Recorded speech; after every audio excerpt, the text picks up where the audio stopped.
Okay, G, this guest that we have on today means so much to us. I'm not even gonna do the normal intro on the show, man. One of my favorite rappers, if not my favorite rapper of all time, the DOC. Hey, Yeah, we got one of the greatest of all time on here, the DOC. What's happening with you, bro? man, I'm too blessed to be stressed, can float. Out here on the West, working with my guys on some new material, and really just blessed to be here. Shit makes Man, me smile just hearing you say that. 30 years ago, the Chronic came out. So to have y'all back together working on music, man, and when the first Chronic came out, I was 11 years old, and I'll never forget what it felt like. You know what I mean? So to see pictures of y'all in the studio creating hip hop, not abandoning the space. You know what I mean? Because I realize as you get older, you start to, typically people are abandoning the space, and it's not fair because these white kids, they grew up to Aerosmith and they get Aerosmith their whole life. So why should I not get Doc, Dre, and Snoop my whole life? I feel like, with all due respect, it's old to me. You know what I'm saying? Absolutely, it's a amen. pocket. It's a pocket that some motherfuckers are comfortable in that pocket, and you gotta serve them too. You know what I mean? Like those are the people you came to the party with. You gotta think about them. But being back in the lab with the dog and Dre, it really fit. It really feel like if it wouldn't have been an interruption in the programming, it feel like this would have been Snoop's next step. That's what it sound like. You know what I mean? Dude is elevating, and I don't want to get all off into it because you know how Dre is, but this shit is really good. No question. We already know it's brilliant. It just warms my heart, man. And I don't want to focus on that, right? The new material, because the new material is gonna be the exploration itself. And I can't wait to see where y'all at.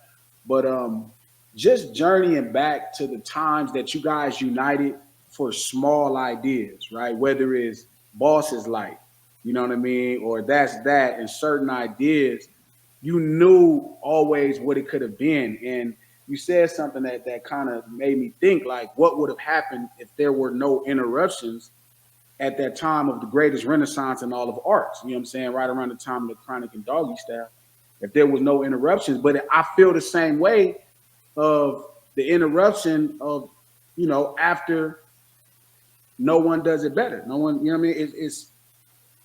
It's way too much power. You know what I mean? Like, the things you guys were creating were, I've literally been on record explaining to somebody that has a bachelor's in art why that is the greatest renaissance of all art, that era. Mm-hmm. You know what I mean? Because Why they call it the golden era? You know what I yeah, mean? yeah, and like, y'all records are as popular as the Mona Lisa.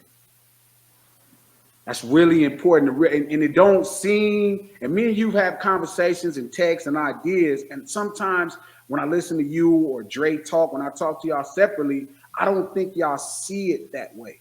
Like, this shit is the Mona Lisa to the world now. Like how it was to them then, that was like, this is the Mona Lisa today. And look at Snoop, like, yo, it's the Super Bowl.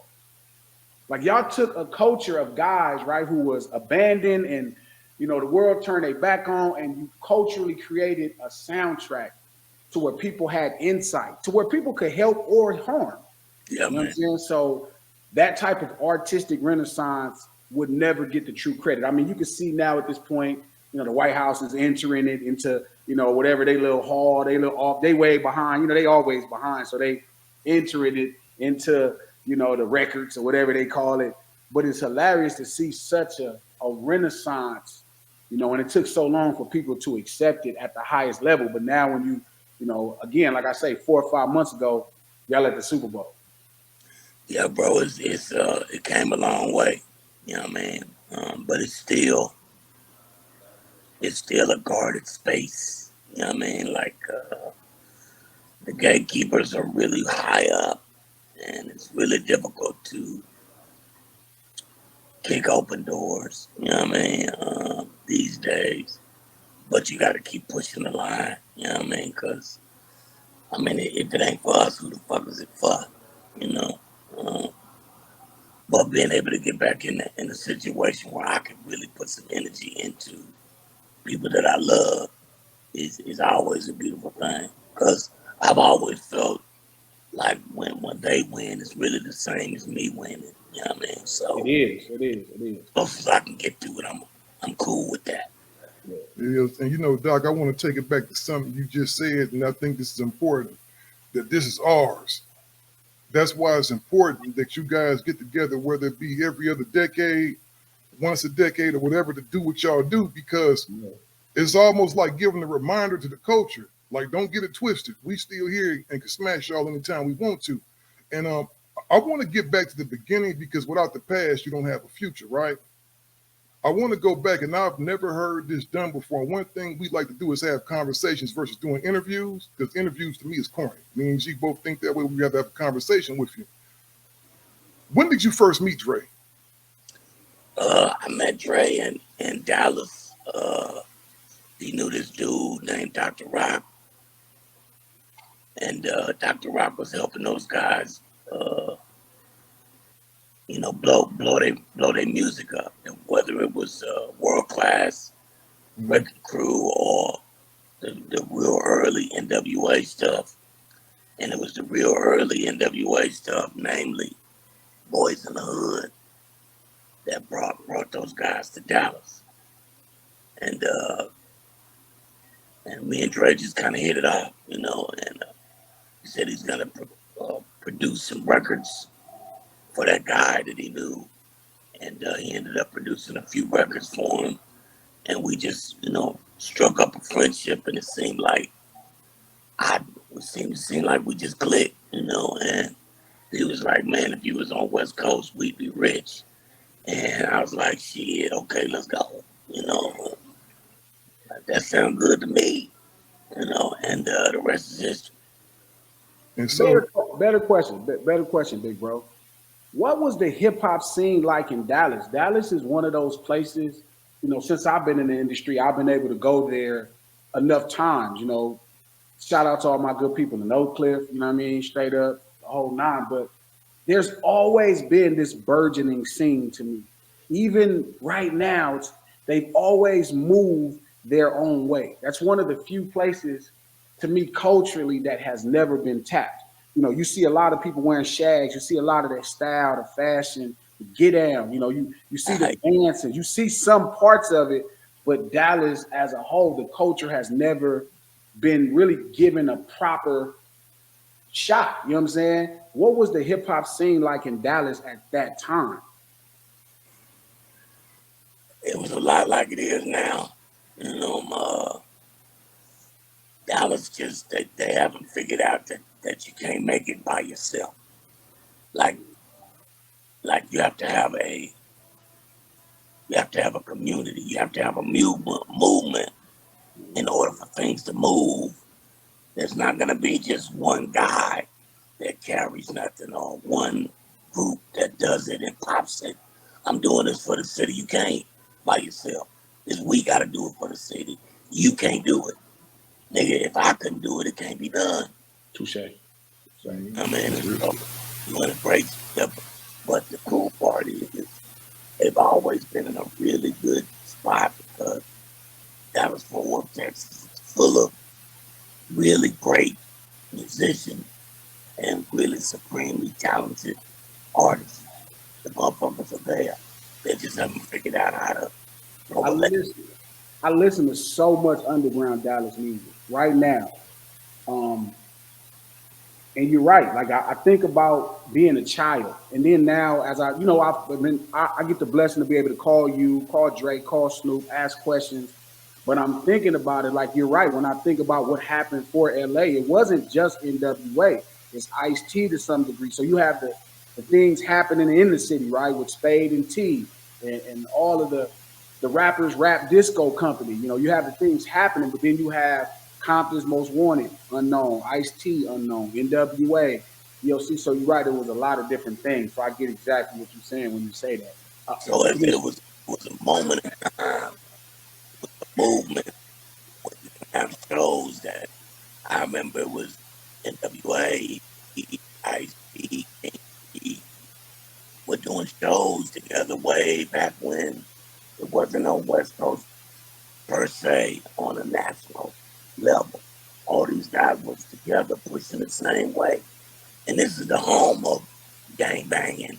And it was blood niggas and Crips niggas all pushing the same line, try to get the movement started. I mean, they're not ready to do that in Dallas shit. They caught the ass end of the banging, so they only understand the killing part.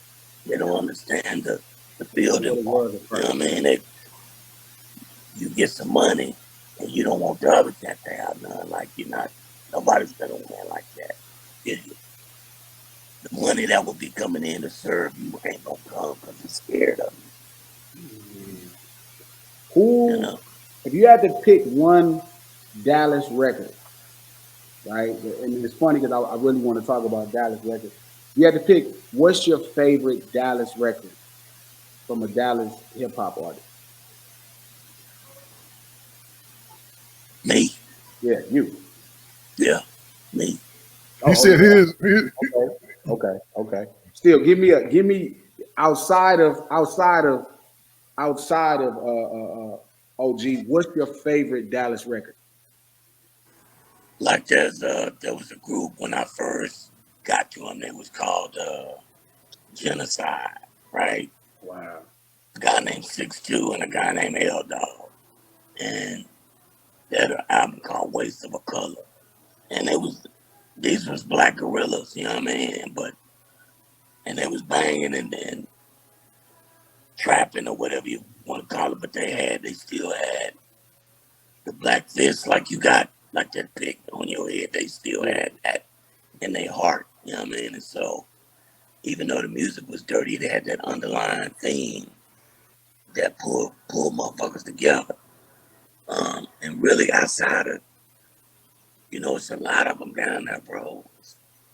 A guy named Big Al, his son is named Rakim. I know that. And there's a really cool young dude from Funky Town that's dope as fuck. There's a trio of guys named, get these boys' names. It's a lot of them down there, man. They just Old Dallas ass nigga. Old Dallas ass nigga. Old Dallas ass nigga by Tum Tum is my favorite non-DOC Dallas record. And it's crazy to me, right? Because it makes me feel like a Dallas nigga. Like when you find records, it's like I could imagine how people felt when they first heard Straight Outta Compton.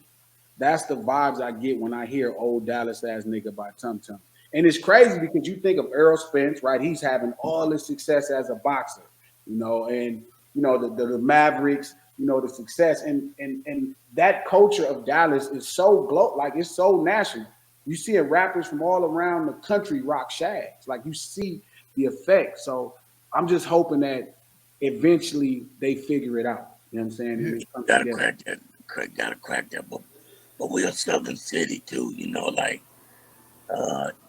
Dallas, we ain't as progressive as a lot of other places in the country. So, it still locks on some of the doors down there, and they haven't gotten into hip hop on a commercial level yet.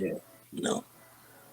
But but releasing this documentary, I'm hoping I'll be able to open a few of those kind of doors and let folks in Dallas see that there's money in hip hop, and it's a way that we can go back in and maybe fix some of the problems we have in the community ourselves, using hip hop as a tool. Mm-hmm.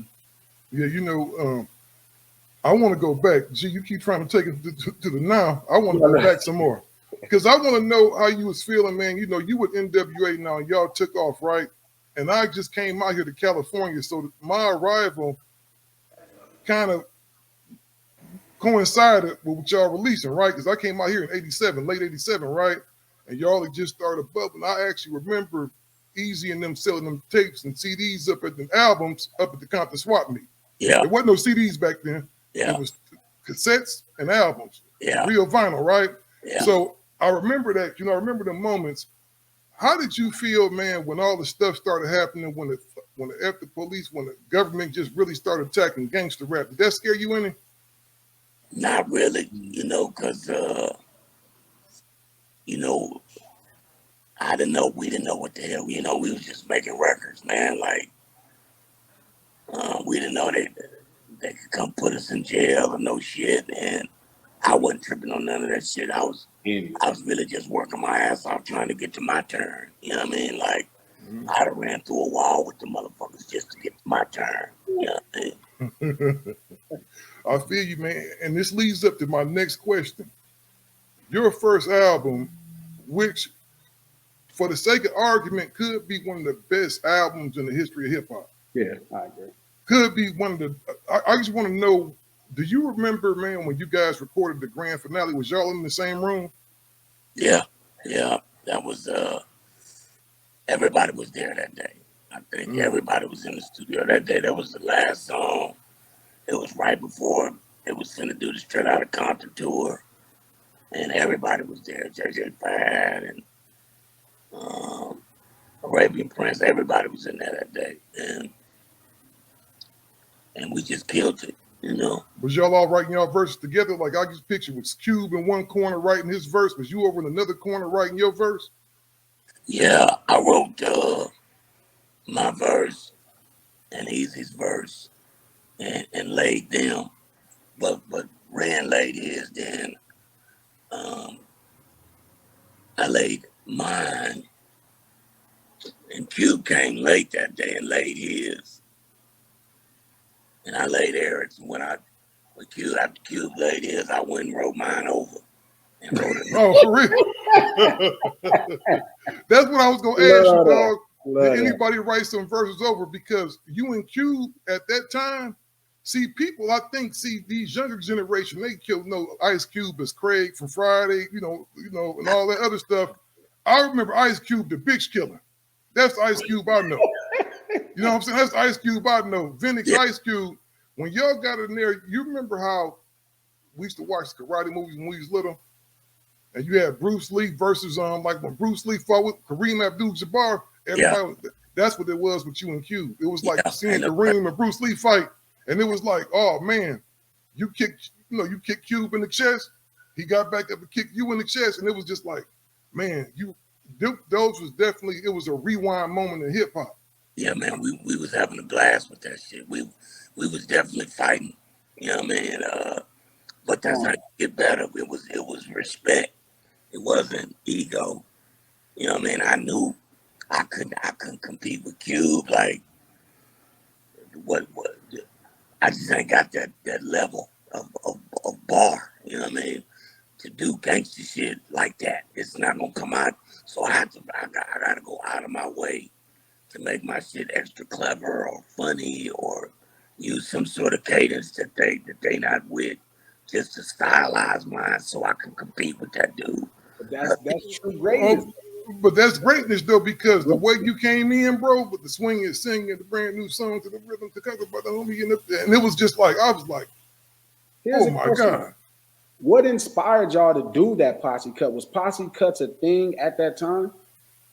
No, I think that's just because we was all together making a record. Now we had did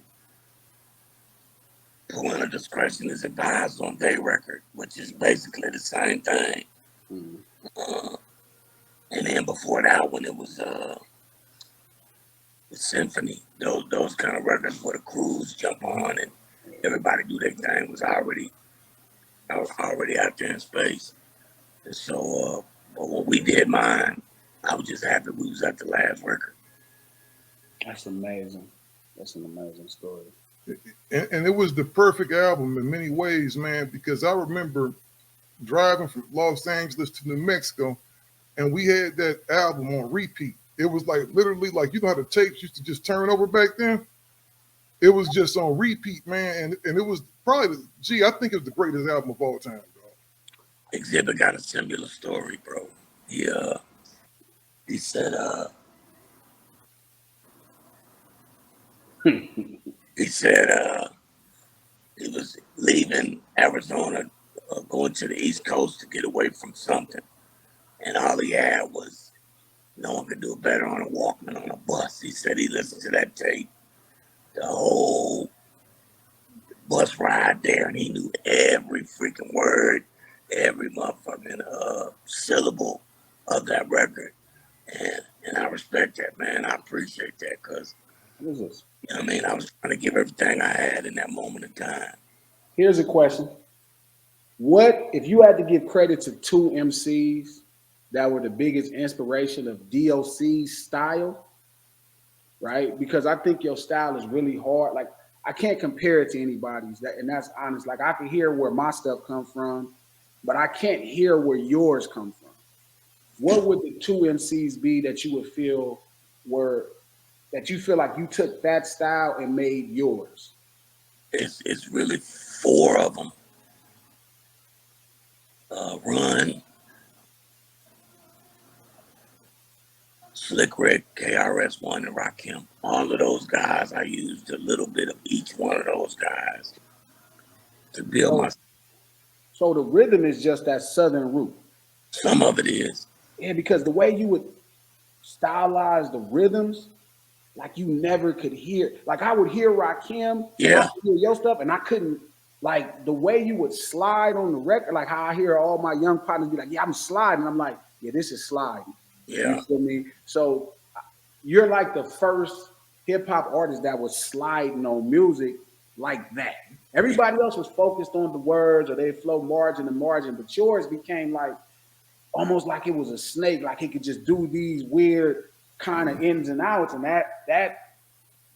that album is not used enough by MCs right now. You know what I mean? And it is, Joe. It is, G. I'm gonna tell you, the Midwest almost made a whole new subgenre just off of DOC style. Yeah. DOC is the precursor to Bone Thugs Harmony style. He's the precursor to Twister. He's the precursor to a whole bunch of guys, and the guys in the Midwest really gravitated to it. And I know that because I'm a Midwest dude.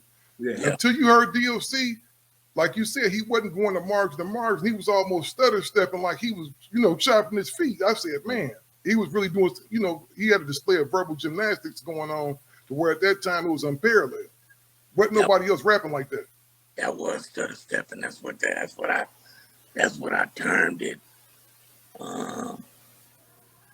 back in those days. But it was really just an expansion of some technique that I heard a guy named Just Ice use.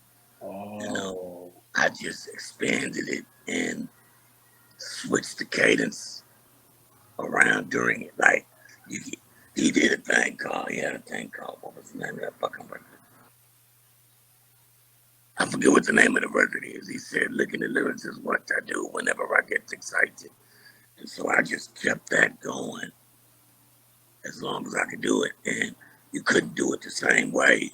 Otherwise, you wouldn't have the room to breathe. So it forced you to dance with it. You know what I mean? And then it kind of created itself. You know what I mean? Yeah, and you know what I noticed, G? All of the greatest rappers would tell you that they're not the greatest. Like I said on here when I interviewed Scarface, one of my favorites, right?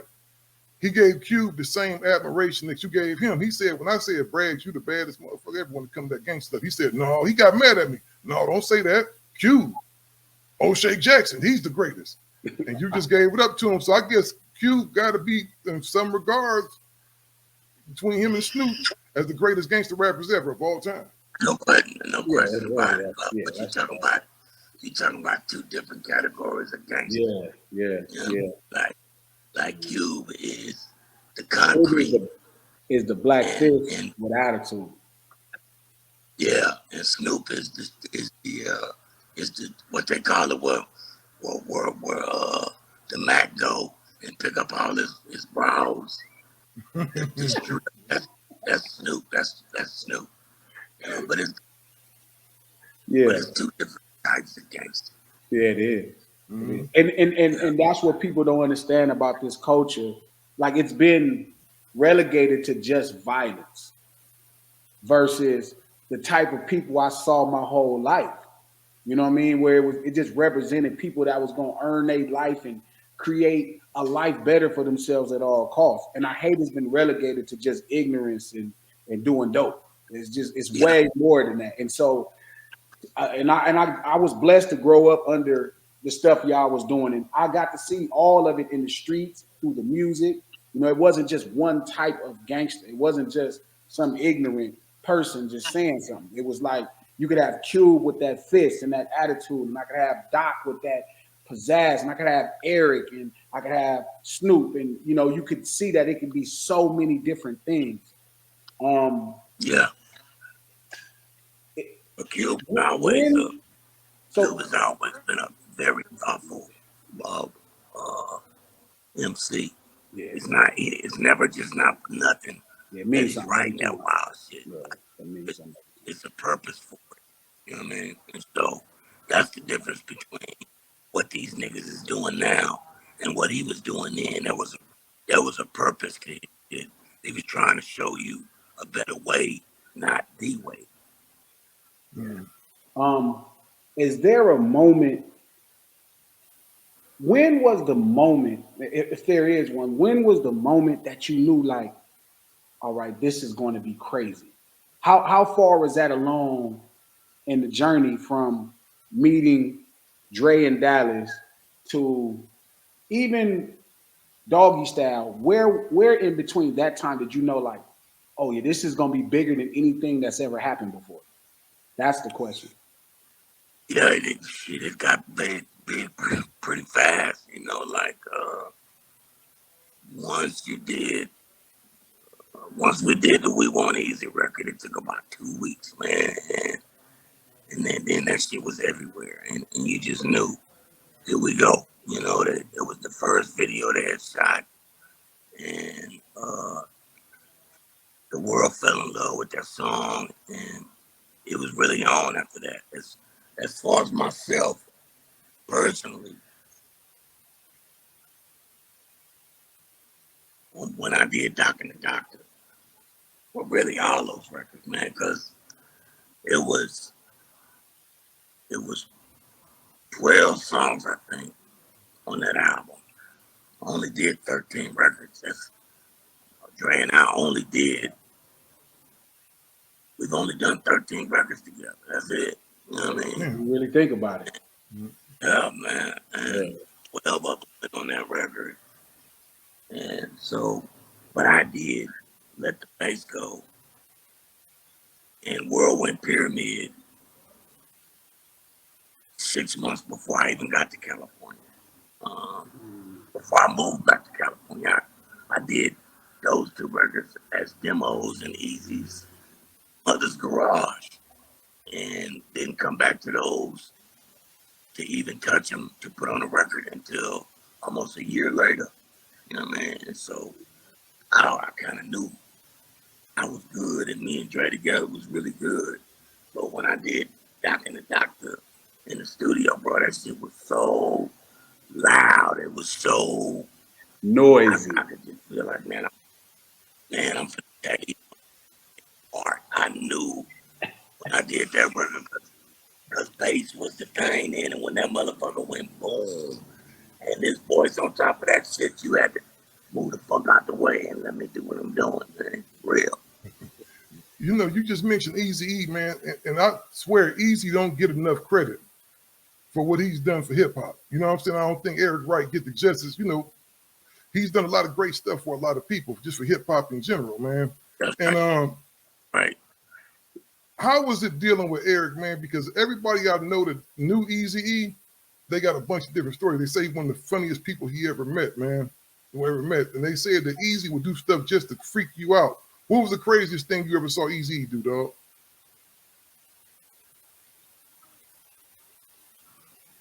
Eric was a good dude, man. Eric was a good guy. He was no nonsense about his business. You know what I'm saying? And he handled his business uh, and was blessed. I mean, let's call it like it is. This dude was blessed enough to pull 3 or 4 of some of the best that the West would produce and put them cats in the same room together to make a record. And that's a blessing. Nobody's been able to do nothing like that since. And he was blessed enough to have for Dre to be in his corner like that. Because Dre is the cornerstone to all of this shit. Like, every time. none of it exists without that dude. It all goes through his blessing. You know what I mean? We got blessed because he got a gift. And so Eazy was blessed enough to have that guy on his team and have Cube on his team and have DOC on his team and have Ren on his team. Like, you can't lose like that. I mean, you got everything. Mm-hmm. Now, fast forward it to the documentary, the doc, right? I remember when y'all was working on it. I came to Snoop's studio and y'all was shooting ideas. If there was something that was tough to revisit when y'all was working on the documentary, what was the toughest thing to revisit about that whole journey, your whole journey period so far? Man, look, none of that shit was tough to let go of. I was thanking God to be able to let go of that goddamn pain. I didn't want it no more. I'm tired of suffering behind that shit. I'm ready to let that shit go. And really, that's what the documentary is showing. You seeing a old ass nigga heal in front of the whole world, and it's dope as fuck. You know what I mean? And I still got battles to fight within this industry because I'm a maverick.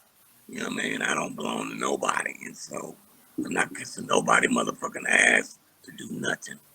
I'm gonna let God drive this car, and wherever he drive it, that's where I'm going. Cause the only reason they put me back in the light is because it's something he want me to do, and so I'm doing that. Fuck all that other shit. I feel you, man. I feel you gotta be that way. The whole journey of this documentary, it actually ended up becoming healing for you. That's the reality of it. Yeah, man. I'm excited to see it, man. I got offered to see parts as y'all was working on. I'm like, nah, I need to see it all together.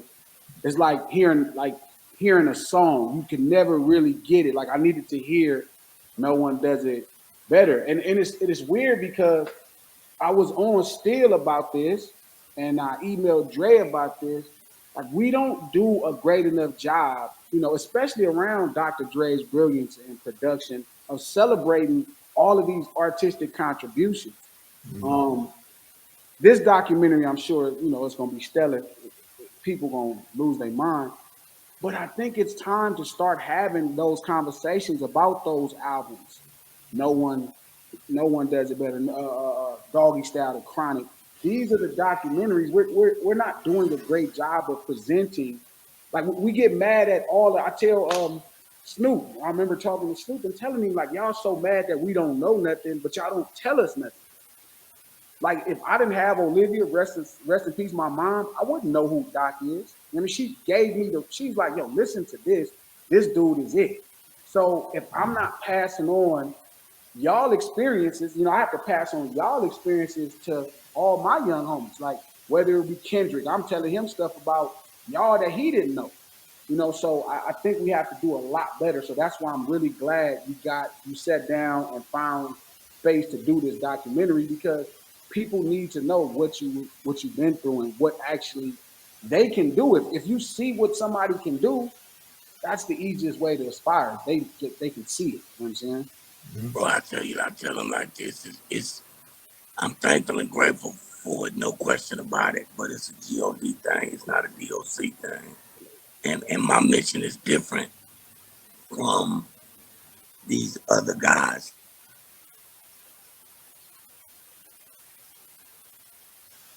He went back out. He had come back on. Yeah. Probably got a phone call in. Yeah, sorry about that. So my mission is different from these guys, bro. Like, I might face a harder way in because it's God shit, and the world is still the world, you know what I mean? And the gatekeepers are high up in the air, but I'm a believer, my nigga. G.O.D. said you finna give it to him. So I've not already made the art, and it hasn't found a home yet, right? But every single person that has seen this film lose their fucking mind over it. They do. Yeah. I was in Tribeca, and out of 200 movies, motherfuckers wrote that mine is in the top 10 of 200 films. My first shot at it, right? Is that really surprising though, Doc? Yeah, that shouldn't be a surprise, Doc. Like when do you realize it's in you?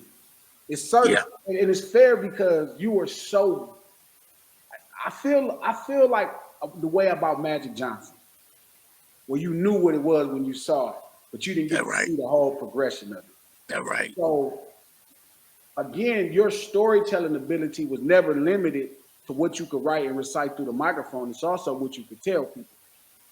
The 3 conversations I've had with you on just record writing has been just instrumental. Like it's important. So I really want you to keep pursuing this space of film. You know what I mean? And the documentary, no one does it better. Like these are important things for people to know your journey and also for you to keep artistically contributing. You know what I'm saying? Like, cause you're just as important as, I mean, I don't gotta tell you, because you know you're just as important to every project, all of these projects. Without them, kind of, they lose something that's really artistically brilliant. Yeah, and one thing to land on that, I want to land on something you just said, G, and this is the one thing that pisses me off about the industry, period. Somebody in one of these buildings should have been when they just cut this man a check and said, hey, we want you to run our whole rap department. It just makes too much sense, right? It's just too much like right. You know what I'm saying? To where our artists, man, and that's what pisses me off. It's like we almost have an date from the time we come into the game. They put an expiration date on this. They say, okay, at this time he's over with, and they stop dealing with it when that's not the case, because he's still as brilliant. He's probably more brilliant now. You're probably more brilliant now than you were when you were in your 20s, I assume, right? Yeah. Lot more understanding, bro. Lot more understanding. I realize I got less days in front of me than I do behind me. But legacy is what I'm on right now, right? And so what can I do that when I'm gone, I just motherfucker, they'll say that this nigga, he did that. And it's not about rap music, it's about black music. And I use that term loosely because what I really mean is unification of my people, right? To help these young boys in the hood understand that killing each other ain't the lick. Like, I want you to get that money. I want you to have it by any means necessary. But I want you to at least if you pointing it at your brother, put that gun down. Now you hold on to it because you might need it, you know. But all that killing each other, that's some bullshit. And we got to deal with that shit by any means. And I mean that shit like, and so that's what my heart at. And I got G.O.D. behind me. So I'm going to take this documentary and this message. And if I got to go sell 20 million tickets, walking all over the world to make my $20 million, I'll do it like that. Oh, no. Take this message to the hood and make it do what it do. Now, did you have an expected release date for the documentary? Don't have a home yet.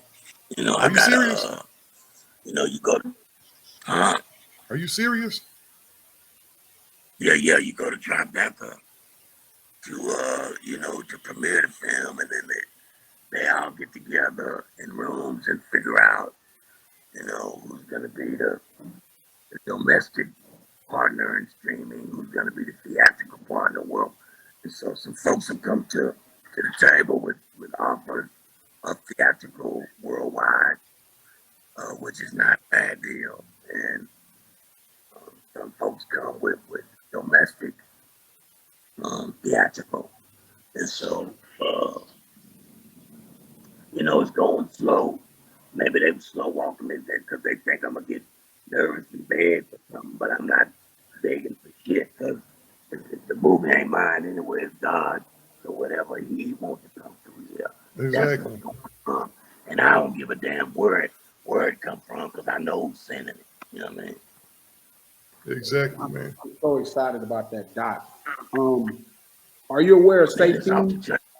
Yeah, yeah. I already know. I already know the people that was working on it. They was people that was working on it was fired up. So I knew it was gonna be special. And they called me because I had an hour-long conversation with somebody specifically about you. So when they started to work, they couldn't wait to call me and tell me.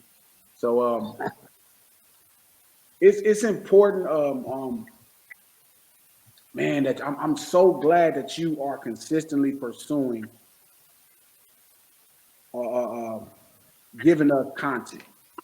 You know what I mean? Not being limited by whatever's happened in the past and understanding there's so many more ways, man. There's so many more ways. And your messaging, we talked about that privately over the phone about where you at with the violence. You know what I mean? So you have a lot of work to do. So many ways to do it now more than ever. It's a Yeah, real exactly need for right. what you're doing. Yeah. Yeah, so Exactly right.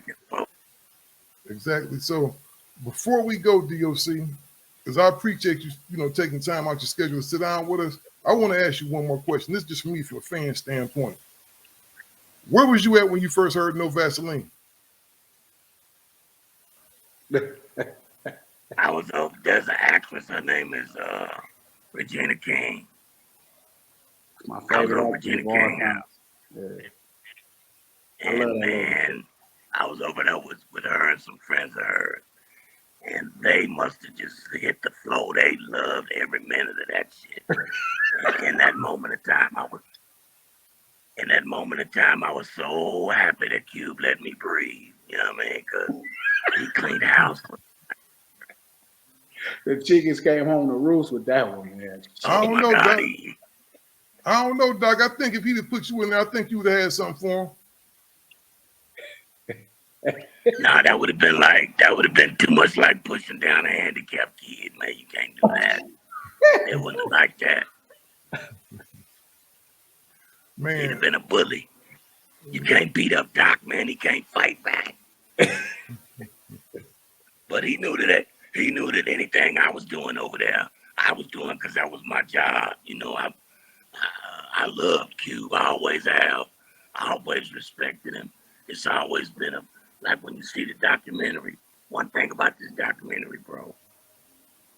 Cube, Dre, Snoop, Badu, him, all these people is how they talk, like how they look talking. Like you have never seen Dre. You ain't never seen Dre like this, bro.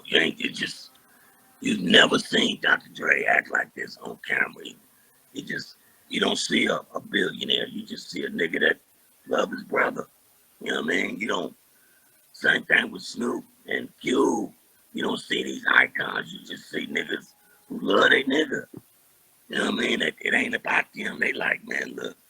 You know what I mean? And Badu, there's a couple of scenes in there that Badu have that'll make your bump stand up on your arm the way she talked to a nigga, man. I showed you every example of black love that exists on this planet in that hour and a half between mother and father, brother and sister, friends, lovers, co-parents, man and wife. I give you everything on a positive level, and I don't say nothing negative about none of them niggas. I give up all of my dirt though. Every funky shit stain in my drawers is out there because I really don't give a fuck. You know what I mean? Like I had to walk that path, but you know what? I'm still here, and I'm still standing strong, and I'm still not selling out. And the woods can't bend me, and the niggas can't break me. So you know what I mean? Only thing left for God to give God the glory and go get this money. for sure. And it's going to happen for you, man. And anything we can do over here, man, the Digital Soapbox to help you with that, man, we got you. I appreciate you. It's Sure, coming, man. man. We gonna sit For down. sure, it's coming. I'm gonna get on your line and we gonna have a real hip hop conversation. See, this right here was more about Doc, but the things I know you know about hip hop from your perspective, will be a much more intriguing conversation. So I look forward to always politicking with you, OG. You one of the My line you is hands always down open. one of the greatest with one fucking album. One, you My feel line me? is always open. Can focus one love on mine for real. Yes, sir. Sure, man. We appreciate you, man. And when I say we appreciate you, I don't mean lightly. We really appreciate you, man, for all Not you've that done for the crack culture, ass right man. way in the interviews, but like the real. And Yeah, you we know really what it is, appreciate right? you, bro. Because I your album took me appreciate through a lot of times. I feel like I became a grown man listening to your album. And that's me being real. y'all. Me Always too. good. Yeah. You That was Much my too. love, OG. Yes, sir. that was my God bless, soundtrack. man. God bless. Peace. And we out of here.